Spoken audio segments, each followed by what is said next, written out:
Do you ever get the itch to play some Minecraft? I definitely do. Yeah, I do play it at least once a week, but lately I've had the itch to play a lot more of it. I saw a Reddit post earlier about Meatballcraft and how the developer mentioned that it's finally finished. And reading about that made me want to play some Minecraft, so I'm going to start recording a little earlier than I usually do. So a fun fact, I was actually deciding between Compact Claustrophobia and Meatballcraft when I was starting up this playthrough. This mod pack ended up winning mostly because at the time, Meatballcraft wasn't finished and I wanted to play a fully finished mod pack. But hearing that it is finally finished is making me excited to play it. I'm not going to give up on this mod pack, of course. I don't like leaving unfinished business, so we're still going to complete it. But this does convince me to make more videos a little more often so that I can get the playthrough finished and I can play some Meatballcraft soon. Anyways, welcome back to another episode of Compact Claustrophobia. Last time we set up a bunch of these machines to help us with resource automation. We also have more machines going on in here to help us with any requesting crafts that we need to start. I also mentioned that we were going to start looking into fusion from Nuclearcraft next. And to get to this point, we're going to need a lot more machines. But I was studying up how this works, and I realized that we're actually going to need a lot of power for this. And so I logged in earlier just to check on how everything's going, and yeah, there's no power in here. Fission Reactor is generating a good amount of power, but one thing that I've neglected are these leadstone flux ducts. I just haven't really paid attention to these. These are actually pretty bad. So if I look them up, they can really only support 1,000 RF per tick, easily reaching this with all the machines that we've had set up lately. The plan for today, I'm thinking, is to upgrade our power network. Our battery storage probably doesn't need to be upgraded. It can store a good amount of power. But another thing I was thinking about was improving our fission reactor. Because right now, at most, it makes 4,200. But the bad thing is the fact that it will heat up, and I don't want that. My goal for today is to get a fission reactor that it's able to be self-sustaining, one that's going to be hands-off and it's going to generate us a good amount of power. And this is the reactor design that I'm going to go with. It'll be a 5-cubed reactor, and this is just enough space to fit in a normal-sized compact machine. I am going to base it off of the LEU-235 oxide fuel, because you can get it from mostly uranium, which we have a lot of. The energy generation is going to be about 13,000 RF per tick, which is way more than what we're producing right now. And the best thing about it, of course, is the fact that there is negative heat difference, meaning this is a completely safe reactor, and I love that. So even if we have this running nonstop, we're not going to cause any meltdowns. A project like this is going to be pretty expensive, and like I mentioned, our power is struggling a little bit. So before we get into that, I'm going to go ahead and work on upgrading these flux ducts. So out of all the options we have, I'm thinking we should go for the signalum flux duct. I don't think we've made any signalum before, but I'm pretty sure it's just redstone, silver, and copper. So we should be able to do this, right?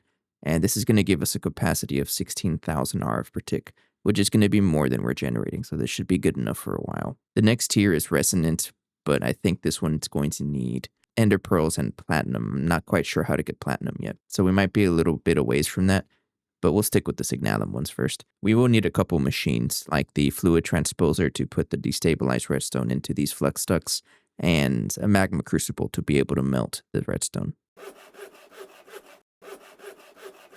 I think I'm going to make the magma crucible a passive process, so I'm going to cram it over here because I have the space. So I'll put the magma crucible right there, and then it's going to export into a tank. I can connect up everything through here. We put an exporter there, and this one is going to export redstone into the magma crucible, and then the external storage onto this tank here. And I have to set this to fluids and then filter it with destabilized redstone so that now we have access to destabilized redstone. And then next is to add our fluid transposer into the list of machines. I got to get back there to add the power, so that's what these ladders are going to be for. Parkour my way through this mess. And then the fluid transposer will be right here, and then a crafter right there. And then we got to configure this guy. So one thing I'm not actually sure of is if it's able to accept both fluids and items from the same slot. So if I were to create a recipe that pushes both a fluid and an item into here, will it actually work? One way to find out, right? I'm going to assume that it does. If it doesn't, then we'll figure out something. But we have the fluid transposer ready to go. And this is the recipe that I want to set up on that fluid transposer. Should be putting redstone into this empty flux duct. And I set up the recipe here. Just got to remember that it does have a fluid option. I thought it was broken last time. No, it's not. It looks like it is able to work. This also does confirm that our storage is able to detect the destabilized redstone through an external storage. Okay, yes, it does work like that. So I am able to use this now, which is extremely good. Nice. So the signalum flux ducts, of course, need signalum. And I was looking through the recipes here. I was saying that you need the signalum blend, but this recipe, I think the only way to do this is to get destabilized redstone in a bucket. That's kind of tedious to deal with buckets, but I did see that there is a fluid infuser recipe. You just need the redstone itself in liquid form. And this Shibuichi alloy, such an interesting name, which just needs an alloy furnace, which we do have it. So I'm going to go ahead and do this, but this does mean that we need a fluid infuser. And thank you. Soaking it up. I thought I had one already. I guess not. Like I will go there though. And to export it, we do need a redstone servo because this is a Nuclearcraft machine. And I don't think they have auto output. And with those patterns set up, we should be able to get some signalum now. Yes, we're just missing destabilized redstone. I might need to speed up that magma crucible. Yeah, we really need to deal with their power situation because, yeah, it's kind of absorbing all of my power just to do this craft. But what I can probably do to help out a little bit, this is our fission reactor box, and then this one is our other thermoelectric generator box. I'll just put this one here, and then this guy will be right there. And then I can connect that one to there. So now we should be getting more power out of it. Yeah, it looks like we're getting a little more power out of it. I think I should craft another one of those. And then this other one is going to be up here. The one that extracts power from our reactor. And look at that. It was able to drain all of it now, which is great. Turn this on for a little bit. Like this fission reactor does work. We do get 4200, but you absolutely don't want to let this melt down because that's a big uh-oh. Don't do that. So we should be getting a lot of power now. Just those two cables upgraded is giving us a lot of power now. And that should support our things like the magma crucible to get more destabilized redstone so that we can make the signalum cables a lot better. So our base does consume a ton of power, and I'm having to manually flick the lever on for a little bit, turn it off. But we're not cavemen. We have technology, so let's figure this out. You guys thought you were safe from math time with burning. Nuh-uh. So get your calculators out and let's figure this out. So the heat level is 675,000 and the heat generation is 1920. Let's remember those numbers. So 675,000 divided by 1920 heat generation is 351 point whatever. Divide that by 20 to give me how long it's going to take for this machine to melt down. 17 seconds. All right, keep that in mind. 17 seconds, 17.5 seconds. Now, assume it's max heat. How long does it take to cool down? So again, 675,000 divided by 1080 is the cooling rate. Divide by 20, because that's in ticks. So it'll take about 31 seconds for it to fully cool down, assuming it's fully heated up. What I can use is a sequencer from Project Red Integration, and what this does, it leaves a signal on for whatever time you set it to, and then it goes through multiple other sequences. So what I can do here is just tell this guy, oh, don't do that. 15 seconds just to round it out. I don't want to get close to 17 seconds because I'm scared it's going to blow up. And each sequence is going to take 15 seconds to complete. So really the only signal that's going to make contact with the fission controller is this one up here. So you'll see here that this stays on for 15 seconds and then gets on the next sequence, and then it keeps doing that over and over again. So what this is telling me is that once this hits this machine will stay on for 15 seconds. And it'll keep going until it hits the next sequence. 15, 15, 15. So this gives us 45, meaning we should be okay with the cooling. We are hitting it kind of close. I'm scared. No, look at that. We had nothing to worry about. I did my math correctly, but it's still a little freaky. So now that it's off for another 45 seconds or so, it's going to be able to cool down until the next sequence. So this way it is more hands off, and I don't have to come back here and turn on that lever. And just to confirm, yes, it does fully cool down and we're not at the sequence yet. So this should be a lot more automatic and I don't have to deal with it. And this means that our power is going to really appreciate that. It's a temporary fix. Of course, whenever I build the full-size reactor, I'm going to want that fully hands-off with like no signal. It's just going to work. But this is a good temporary solution to help our power situation right now. But it would be pretty funny if I came back to this and it was gone. But I'm going to assume that it's not because I know what I'm doing. Yeah, right. And check it out. Max power. We're back. We still have an issue of putting in the fuel into the reactor, but I'll do it manually for now. So whenever I need extra power, I'll just make a couple of these and throw them in there. But for the most part, we should be pretty good for a while. So after a bunch of recipes, we should be able to craft a stack of signalum flux ducts. Yeah, check it out. Sweet. And this is going to help us transfer our power for a while. So I'm not going to fully replace all of the cables, just mostly the ones that power the small compact machines individually, because there's some machines in here that do take up a lot of power. But the main power branch, I will do that. Okay, so you get connected. You can go up here, start connecting all of the other machines. The individual setups into here, I'm not too concerned with them except for one of them. And it is the one that turns our pulverized charcoal into hop graphite. I desperately want to upgrade these machines because these are slow as heck. And like I have some speed upgrades. I'm going to add more, but for them to even accept more upgrades, we need a lot more power, right? And these cables are not cutting it. These are completely okay. These are like, don't take a lot of power. I'm not really going to worry about this, but it's these two machines that absolutely have to get upgraded. So now these should be able to accept even more power, and then this one should be just completely normal. All right, here are some speed upgrades. I don't really know how much I should put in here, but we'll try like, I don't know, 8 and 8 for now. How much power are you going to take?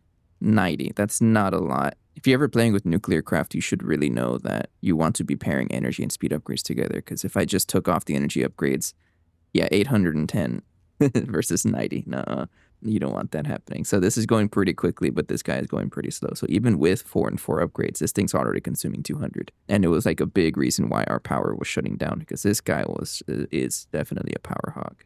360 RF. It's still a lot. I think I'm just going to go all in. You can just have the rest of the upgrades. I would love to one day just spam this with a stack each, because a stack can fit in both of these. But this is going to be so much faster than before. These guys are going to have trouble keeping up. It's still much faster than before, so I'm not too concerned about that. Now that some of our machines are upgraded, it's time to tackle the construction of the fission reactor I had planned to build. This thing is going to be pretty expensive, and it's going to need a lot of resources for this to work out. For us to make this thing, we're going to need 48 lapis coolers, 20 tin coolers, 12 redstone coolers, 14 blocks of graphite, 31 reactor cells, and 150 reactor casings.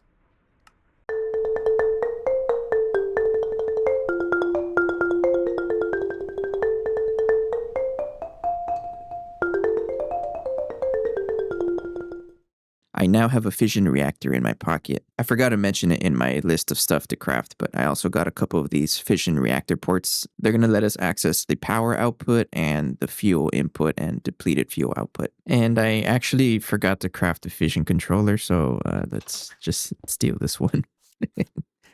No one's using it right now, right? I gotta say that I'm so grateful for that reactor planning tool to exist, because imagine me having to do this by memory. And now that I think about it, I did play with Nuclearcraft back in Project Ozone 3. And at some point in that mod pack, we had to build a Nuclearcraft reactor.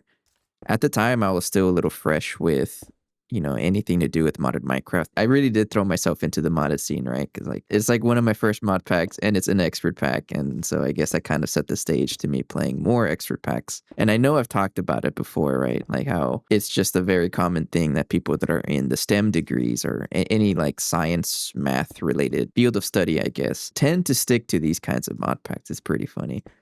But anyways, yeah, I did have to play with a little bit of Nuclearcraft, and I didn't know that a tool like this existed. So it was a lot of trial and error trying to get this thing to work. But with the tool, it's made this a whole lot easier. It's like right now I have it open on the other monitor, and I'm just taking peeks at it as I build this. Now, an important question. Did I make a mistake while building this? I probably did, honestly. Let's be honest. But I won't know about it until I actually finish the build, and then it starts complaining that hey, it's not a full multi-block, you did something dumb. But sometimes I just got to be a little confident in my abilities to not make mistakes. I think I made a mistake. So I built exactly enough tin coolers. Why'd I have to? Oh, no, never mind. I'm fine. They're supposed to be like that. No. I think I'm okay. Yeah, like that goes there. The reactor cell goes here, and the lapis cooler's back here. Okay, that's everything accounted for, and then the rest of it could be the casings here. So we did get it going. It says negative 9240 heat per tick. And if we see the reactor planner, it does confirm that we have the right cooling. So I'm assuming with just that, I did craft it correct. Of course, the next step is to connect it over to power and refined storage. So over here is where I'm going to put power, and it's going to face to the right, which I think is what, the east side? Yeah, east side for power. Put a cable right there, and then we can have the reactor port right there. So now that's going to connect the power output to our battery. And then similarly, I would like this tunnel here to face to our refined storage. I'm going to go ahead and point it to the up side. And just to show you, it's going to connect like this. So I have a cable sticking out, and there you go. So now this is going to be connected to refined storage. Now I need one slot for the exporter and one for the importer. I'll put the importer here. And I got to make it face up. And I'm glad I learned this because I didn't know that before. So that is going to take out the outputs of the reactor. And this one is going to be an exporter, which is going to send items into this one. So this is going to be the fuel input. Now, the funny thing is, I actually don't have a way to make the fuel that I want. I planned for the oxide fuel, which is going to take the normal one, but you have to use a fluid infuser with oxygen gas, and I don't have this yet. But the good thing is that this actually should work with the normal fuel as well. So I had planned for oxide fuel, right? But even if I give it the regular fuel that we're already using, it should be okay. And just to make sure that I know what I'm talking about, if you shift these two fuels, I'm pointing at the screen like you can see where I'm pointing at, but the middle item on the tooltip says base power, or I'm sorry, base heat generation is 50 heat per tick for the regular fuel, right? And the oxide is 62.5, so the oxide runs hotter. So if you account for this one, then the regular fuel is going to be just fine. And I can show you that with this. Again, this reactor was planned for the oxide fuel, because right now it's not giving us as much power. I think I can check here, and it says it's still giving us 9,500 RF per tick, which is not bad, honestly. But if we give it the oxide fuel, it's going to give us, 13,000 power, right? Yeah. So I want to plan for that. But if I need power, I can do that because I also did rip out the other reactor because I kind of needed the controller. I didn't want to build another one because it's kind of pricey. So next thing to figure out is, well, how am I going to craft this? I already have a recipe for the LEU 235, but I'm going to need a couple of supporting blocks, especially for the isotope separator. We already have an isotope separator, but I need to automate this and also find a way to get oxygen, which I think I'm just going to use an electrolyzer. And the good thing is that once I set this electrolyzer up, it'll also give us deuterium for the future. This is used in the fusion reactor to get us neutron fluid, which we're going to use to turn that into glowstone. Everything's connected to each other, right? There's a chemistry lesson in here somewhere. Wait, I do have a fluid infuser. I forgot about this. I hope that doesn't give away how long this episode's taking. Anyways, I still need to set up something for the isotope separator. If you notice here, I'm kind of running out of space, so I need to expand into the next compact machine. So I'm not going to make another one on the outside world. I'm just going to extend it into another machine, and I'll show you what I'm talking about. So that power is going to go into this box, and up here is going to connect right there. The setup for this box is going to be about the same as the other one. All it is going to be filled with machines and crafters so that whenever I ask for stuff, it'll go ahead and get those going. So over here is going to be where the power goes. Cable right there to mark it. And then we have a machine. The first one I'm going to put is the isotope separator. Right there. And then item output is going to be at the top right here. So connect this down to the item duct. And this guy is going to need a servo. And this tunnel is going to connect to the RS storage cable. Pointed into there. So you'll see how it is now blue. At least I hope it is blue because it's connected. Yes, it is. Just making sure. So now we have an isotope separator ready to go. Give it a couple upgrades on hand. And this is essentially the same thing as the outer box. So now if I want to expand into here, I can just keep adding machines over and over again. And you know what? I might as well add this manufactory while we're here. And then we give this a crafter as well. And then a servo. There we go. So now we have isotope separator and manufacturing ready to go. This is the recipe I'm going to use. It's going to turn 1 uranium grit into the 238 and the tiny clumps and put it here. And let's just double check that it actually works. If I try to craft like a tiny clump here and request it, look at it go. Sometimes I like watching my items float by. It's always so funny to me. With that isotope separator, we're able to craft the fuel. Craft 64, we can actually do all of that. I'm not going to craft that much right now, though. But we have to turn this into the oxide variant, which again is using oxygen gas in a fluid infuser. And that is through an electrolyzer, so we're going to have to craft this.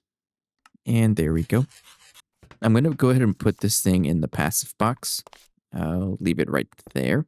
I'm going to want to give this an infinite water source. I think that should be okay right there. Yes. And then it's going to export into 3 different tanks. In order to get the fluids out of the tanks, I'm going to use a fluid duct with a servo going into these 3 tanks. If I check the recipe here, to make oxygen, we have to electrolyze water, but this also makes hydrogen and deuterium. So that's what the 3 tanks are going to be for.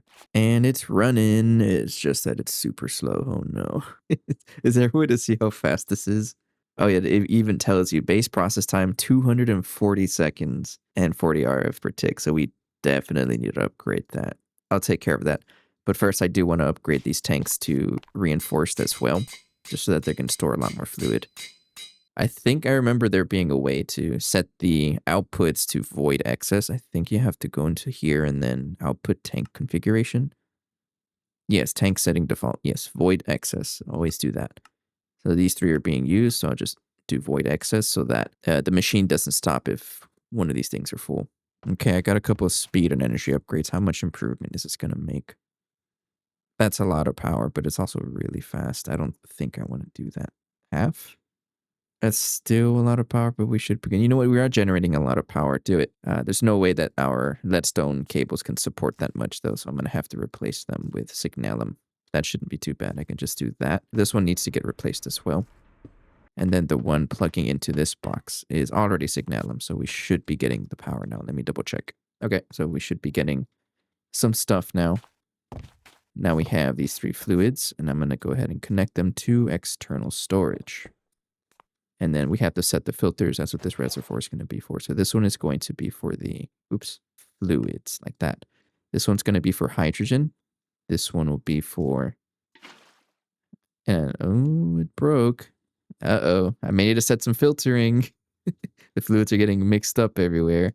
I think there's an item here that lets me do that. These retrievers. Fluids, yes, fluids, there's a blacklist option. So I'm going to go ahead and do that. There, and there. So we'll go ahead and make, oh, it made a noise. This one's going to be deuterium. I want the top one to be deuterium. Right there. I don't know if it works like that. Or if I need to use like a bucket. Let's try a bucket. I don't know. Actually, it doesn't seem to work with the bucket either. So I guess we'll just stick with the reservoir. So this is oxygen. I want the middle one to be oxygen and whitelist so that it only accepts oxygen. Okay, so now we should be able to filter everything. I'm just going to give you there. So this one is filtered to hydrogen. This one, I want this to filter to oxygen. I wonder why they keep moving. Oh, you know what? I think it's because their output settings are weird. I don't want them to do anything. I may need to research the mod a little bit to understand how these tanks work and to what those mean. And there's also this red thing. I don't know what that means. Let me research a little bit. Okay, I think I understand it now. So whenever you place tanks on top of each other, auto output is enabled for all of them. So they will all be treated as the same tank. That's why some of the fluids from the top was going to the bottom because it had the space. So I disabled auto output, and then you can actually shift right click. And that red signal means that it is now only going to accept whatever fluid is inside, even when it runs out of it. So I can even take off these retrievers. These are not needed. So I think this is good now. So now this tank is only going to accept hydrogen, this one only oxygen, and this one only deuterium. And I still need to filter this guy. And there you go. See, we're learning something. So now we have a setup of turning water into all this stuff we need. And then we'll connect it to our refined storage system. And now we have access to all of this. So now I can add recipes for the oxide fuel. So now if I request the oxide fuel, we are able to get it. And if I put it in the fission reactor, there, now it registers that we have 13,000 RF per tick, which is a lot more than what we had with the non-oxidized version of the fuel. And we still have the heat generation in the negatives, which means our reactor is considered safe. So let's try turning it on for a little bit. And there we go. Now we're generating a lot more power. So one thing I'm curious about, like what happens when the power reaches this buffer? Is this machine going to turn off? I'm very curious about that because if it's still active, even when the buffer is full, I am going to be wasting power and I don't want that because that means I'm just going to be wasting resources as well. Oh, here we go. It's still on. That's not good. So we're going to have to do some shenanigans in order to control this. And it's very tricky with the amount of space we have. So I have an idea, but I need to make sure if I'm understanding this multi-block correctly. So here's another learning opportunity. Does the Fission controller create a comparator signal? So I made one of these comparators from Project Red. So yes, it does show me a power of 13. It has something to do with how much power is in here. I don't think this is working correctly. So it says power 9, right? That doesn't seem very right. It's less than halfway. I did learn, though, that it only updates when the Fission controller itself updates. So if I were to, like, activate the thing for a little bit, now it's 6. And if I were to leave it charging, you'll see that this number doesn't change. So I don't think the comparator is going to do what I need it to do, but I did find out the vanilla comparator works just fine. So right now the power is 11, which definitely makes sense considering that it's so high. And if I were to turn it on, you'll see that the signal changes just fine. So it looks like we're going to stick with the vanilla comparator. So here comes the next challenge. How in the world am I going to fit a circuit in here to control this comparator signal? And this is what I came up with. I'm actually going to go on the other side, connect the comparator right here to the controller, and it's going to go into a compact machine. And this compact machine is what's going to have all of the circuitry. And then the output of this machine is going to put into a fission reactor port. I learned that you can actually control the reactor using these ports. And this is the circuit that I'm going to use. It's a relatively simple memory circuit. And the general idea of it is that it takes the signal from the redstone comparator, and this NOT gate controls the start sequence. So right now there's no power in the controller. So this means that the output here is telling that fission reactor port to activate. And then you'll notice here I have a bunch of redstone on the outside here. This is up to a length of 14. So once the reactor gets almost full, this side of the RS latch will activate, which will turn off the output. It'll stop the reactor from consuming any more fuel. And the only way it'll be back to active is if the output turns off again, just like what we have right here. I don't know if I explained it very well, but too long didn't read. The idea is that we turn on the reactor when it's low on power and we turn it off when we're almost full. And it'll keep cycling over and over again. This way we don't waste fuel. So now that it's here, we should be good to go. I'm going to go ahead and cover it up. You might need to be jump started. I know we've seen this before where Nuclearcraft is a little buggy with it's a little buggy with the compact machines. And I think to solve this is that I'm just going to force the signal somewhere else. So right now this is west. I'm going to make this output to the east. Redstone signal right there. And then we'll go ahead and face it into a compact machine wall. So now this block is powered. And then maybe that'll work with the fission reactor port right there. So now it's turned on. And then once it gets to a very high level, it's shut off. Sweet. That's exactly what we wanted. And whenever the comparator gives a redstone signal of, I think, 1, which is like right around here at the bottom, then it'll activate again. And that'll only happen whenever we actually drain power. So we're almost drained on power. And once it gets very low, it should activate again. Oh, there it is. It turned on. Yeah, it was around here that it turned on. And so there it goes. So now it'll go all the way up again until it reaches almost at the top and then shut off. And then it'll just do that over and over again. And here we go. Turn off. Oh, I love that. Awesome. Now we have more control for our fission reactor so that we don't waste too much fuel. Now the next step is to actually put the fuel into the reactor. I have an exporter over here to do that. And then I can also use one of these crafting upgrades so that the refined storage system will attempt to craft whatever I ask of it and put it in here. And it'll keep doing that until this buffer fills up, until it can't put any more items in there or we run out of resources. Yeah, it is trying to craft it. So it'll just craft one at a time, and it'll do that over and over again until it's unable to anymore. So now we pretty much have a fully automated reactor system, assuming we have enough uranium. I'm pretty sure uranium is like the only thing that's needed, so as long as we can produce uranium, we should have enough fuel. And we're also going to need oxygen, and I kind of checked on our electrolyzer, and uh-oh, I see another issue with it. So what happened here was that once the hydrogen tank filled up, the fluid duct filled up, because it's unable to put the hydrogen in here, which means now the other fluids are kind of stuck in the electrolyzer. And I think the solution to that is going to be the Ender IO conduits. I don't think these have an internal buffer, so we won't have that issue with fluids getting stuck in the pipes if we just use these. So I'm going to go ahead and craft a couple of these. These shouldn't be too bad. Or maybe it's the ender fluid ones. Yeah, it's the ender fluid conduits that I'm looking for, but we can't get this yet because ender pearls. And we're almost there, but we're not quite there. And I kind of want a immediate solution. Let me think of something else. I'm going to try this nullifier. It's the trash can and it does accept fluids as well. I'm hoping that it prioritizes the tanks first, and then if it can't fit anywhere else, it'll just go into the nullifier. I'm assuming because the nullifier is the furthest block away, it'll try to put everywhere else, and if it can't fit, it'll just get itself deleted. But with that fix, we have a more reliable source for the reactor fuel.